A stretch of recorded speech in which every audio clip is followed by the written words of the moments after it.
இதே 60 ரூபாய்க்கு 2 சம்பத்து கல்ல வாங்கி குடிச்சிட்டு வீட்டுக்கு போயிடுவான்ல. எந்த மதமும் போதும்னு சொல்ல மாட்டான், கல்லு குடிச்சா போதும்னு சொல்லிடுவான். ஏன்னா அது உணவு. நீ அதை திறக்க மாட்டேங்கிற. கேரளாவில் இருக்கு, புதுச்சேரியில இருக்குது, கர்நாடகாவில் இருக்குது, ஆந்திராவில் இருக்குது கல்லு. ஏன் உன் மாநிலத்தில் இல்ல? ஏன்னா ஏன் இல்லைன்னா உங்க 2 பேருக்கும் ஃபேக்டரி இருக்கு.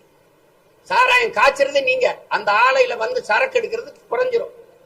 டாஸ்மார்க் வியாபாரம் அரசு கொண்டு போகுது, அங்க சரக்கு டாஸ்மார்க் வரதுல ஃபேக்டரி, அந்த வியாபாரம் யாருக்கு? அப்ப இந்த கல்லுக்கடையை திறந்து விட்டா விவசாயி வாழ்ந்துருவான். எந்த விவசாயி வாழ்றத அரசு விரும்புது? மத்திய அரசா, மாநில அரசா? எந்த அரசு விரும்புது? விவசாயி வாழ்ந்துருவான். குடியானவன் வந்து 2 போத்தலை குடிச்சுனா 2 செம்ப குடிச்சானா 20 ரூபாய்க்கு 2 செம்ப குடிப்பான்.